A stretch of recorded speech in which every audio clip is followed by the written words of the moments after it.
Dear students, in today's class, I am going to explain one more type of two-dimensional motion, which is uniform circular motion. So, what is a circular motion? A circular motion is one in which a body moves in circular path. You can take an example of a revolving electron.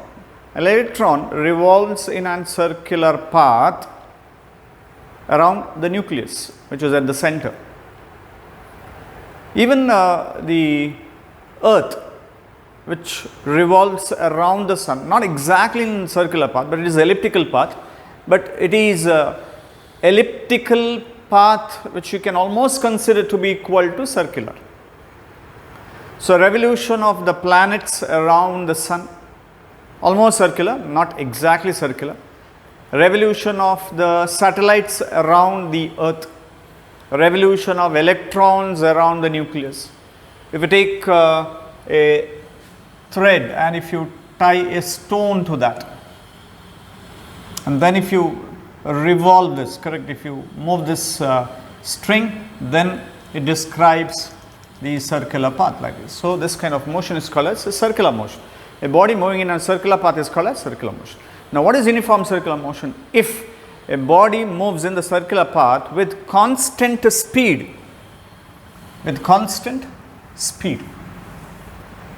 So, this should be the condition. If it moves in circular path with constant speed, then such type of motion is called as a circular motion. So, you can see in this animation, so hope you can see here there is an object which moves around it in the circular path with a constant speed. Constant speed means it takes same time for every revolution. For one revolution, if it takes 1 second, for the next revolution also again it takes 1 second only. So, such type of motion is called as uniform circular motion. Now, when a body moves in the circular path, that is when a body moves in circular path, this is the center of the circle. This is the radius of the circular path. This is the initial position.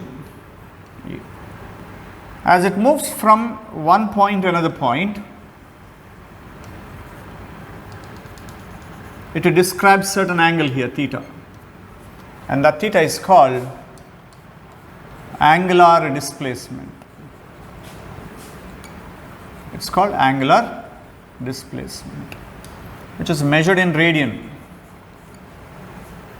Angular displacement, it is measured in radian, and it's a vector quantity.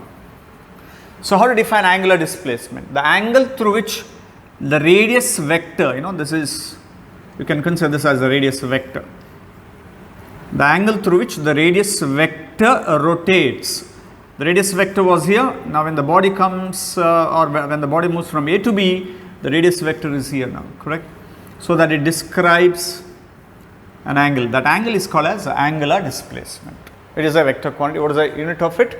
It's measured in a radian. When a body completes a circular path, one revolution for one circular path, the theta is equal to 360 degree, which is 2 pi radian. So, 2 pi radian is the angular displacement when the body completes one revolution. As the body revolves like this, at every instant, the direction of the velocity is always tangent to the circular path, like this. So, this is the direction of the velocity. Radius and the velocity are perpendicular to each other. See, this is the radius, this is the velocity. They are always make an angle of 90 degree at every instant. So, this is the velocity, this is the radius, the angle between them is 90 degree. So, velocity is always a tangential to the circular path. We get to see that whenever there is a wheel which is rotated, and then if you place a blade to sharpen, you must have seen the spark coming out of that, it moves in the tangential path. Or even when the wheel moves in an water, mud water, the water from the wheel emerges out, tangential to the circular path. So therefore, the direction of motion of the body is always tangential to the circular path. So what is angular displacement? The angle through which the radius vector rotates is called as angular displacement, denoted by theta. It's a vector quantity, and then its unit is radian. Rate of displacement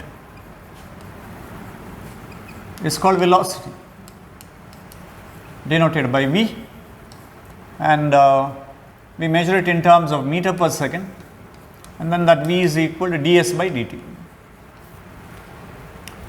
Similarly, the rate of angular displacement,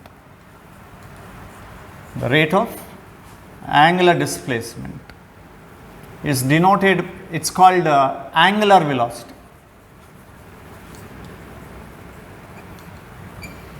Rate of angular displacement is called as angular velocity, denoted by a Greek alphabet, which is omega, that is equal to d theta by dt.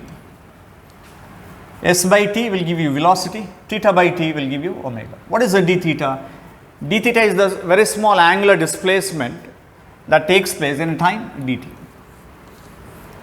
So this equation will give you the linear velocity, this will give you the angular velocity. The unit is a meter per second, and here this d theta is measured in terms of radian, so it's the radian per second is the unit of the angular velocity. So a rate of displacement gives the linear velocity, the rate of angular displacement will give you the angular velocity. So is there any relation between the linear velocity and the angular velocity? Yes, and that's what we are going to learn right now. So you consider a circular path in which the body is initial at one point and it moves to another point B. By then it covers a very small angle theta. Let S be the displacement here. So we know that S is equal to r theta, correct? Arc length is equal to r is the radius, and then theta is the displacement. So if you differentiate this with respect to time, ds by dt is equal to r is constant, r is the radius which is fixed, then we get d theta by dt. What is ds by dt? ds by dt gives a v, that's equal to r into what is a d theta by dt. D theta by dt is nothing but omega. So this is the relation between the linear velocity and the angular velocity. So what is the relation? V is equal to r omega is the expression that relates linear velocity and the angular velocity. When a body moves in the circular path, what is the time taken by to complete one revolution? Now that is called the time period of revolution, which is denoted by capital letter T. So what is time period of revolution? Time taken by the body to complete one revolution is called time period of revolution. For example, time taken by the moon to complete one revolution around the earth is called time period of revolution of the moon, which is nearly 27.3 days. It completes one revolution. That's called time period of revolution. Number of revolutions completed by the particle in 1 second is called frequency of revolution. Frequency of revolution, denoted by F, and it's measured in terms of hertz. And time period and the frequency are reciprocal to each other. So frequency is equal to reciprocal of the time period, or time period is equal to reciprocal of the frequency. So what is time period of revolution? Time taken by the body to complete one revolution is called time period of revolution, and number of revolution completed by the body in 1 second is called as frequency of revolution, which is that T is equal to 1 by F. And this is the relation between the linear velocity and the angular velocity. So we know that omega is equal to theta by T. Angular velocity is equal to a rate of angular displacement. When a body completes one revolution, what is the theta is equal to? Theta. So theta is nothing but 2 pi, correct? When a body completes one revolution, theta is nothing but 2 pi, 360 degree, 2 pi return, divided by what is the time taken for it? Time taken is called time period of revolution. So therefore, this is the relation between the angular velocity and the time period. Omega is equal to 2 pi by t. But what is 1 by t from here? 1 by t is nothing but f. So that's why this is also equal to 2 pi f, because 1 by t is nothing but f. So this is the relation between the angular velocity, the time period of revolution, and the frequency of revolution. Okay. So we have few important equations. Relation between the linear velocity and the angular velocity. V is equal to r omega, and then the relation between the angular velocity and the time period is omega is equal to 2 pi by t, and omega is equal to 2 pi f. Where what's f? Frequency of revolution. How do you define frequency of revolution? Number of revolutions completed by the particle in 1 second is called frequency of revolution, denoted by f. SI unit is hertz. What is time period of revolution? Time taken by the particle to complete one revolution is called as time period of revolution. So this is an important question, relation between the linear velocity and the angular velocity. So this much you need to derive with the help of the diagram.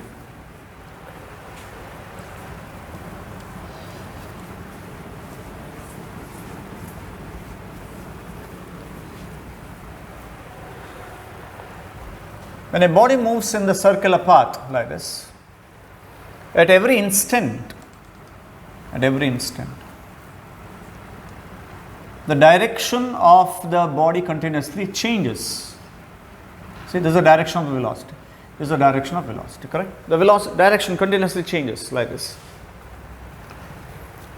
Now, since there is a change in the direction, the body cannot change the direction by itself unless there is an external force which is acting on it. Therefore, in this case, a force acts on the body which continuously changes the direction so that it moves in the circular path, and that force is called as centripetal force, which always acts along the radius towards the center of the circular path, and the corresponding acceleration is called as centripetal acceleration. So what is centripetal force? When a body moves in circular path, the force acts along the radius towards the center of the circular path, and that force is called as the centripetal force. What is centripetal acceleration? When a body moves in the circular path, the acceleration acts on the body along the radius towards the center of the circular path, and that acceleration is called as centripetal acceleration. So both force and the acceleration acts along the radius towards the center of the circular path only. What is the direction of velocity? Tangential. What is the direction of acceleration? Along the radius towards the center of the circular path. What is the direction of the force? Along the radius towards the center of the circular path only. So what is the angle between force and velocity? 90 degree. It is this force which changes the direction of the body continuously. If the force vanishes, then the body moves along the tangent. So in the case of electrons revolving, example of electron revolving, there is an electron revolving around the nucleus.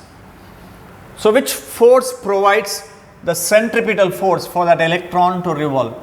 It is the electrostatic force of attraction between the nucleus and the electron provides the centripetal force. In the case of the planet sun system, the sun is at the center. The planets are almost revolving around the circular path, not exactly circular. So which force provides the centripetal force for the planet so that it can move in the circular path, so that there is a continuous change in the direction, and the force is the gravitational force. Between the planet and the satellite, so the planet is at the center, the satellite is here, which revolves in the circular path. So again, it is the gravitational force between the planet and the satellite that provides the centripetal force. If you take example of the string tied to a stone, and when that stone revolves like this, there is a force which acts along the string, and that force is called as the tension. So the tension in the string provides the centripetal force, and in case if the string breaks, this force vanishes, the centripetal force vanishes, the stone will fly off along the tangent.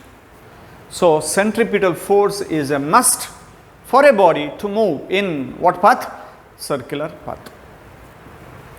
What is the expression for the centripetal acceleration? What is the expression for the centripetal force? So that is what I am going to derive in my next class, and the next class will be the last class of this particular chapter. After that, we will be having a test soon, so that's why start revising this entire chapter. So I am going to continue that last topic and whatever the numerical which is pending in the next class. Thank you.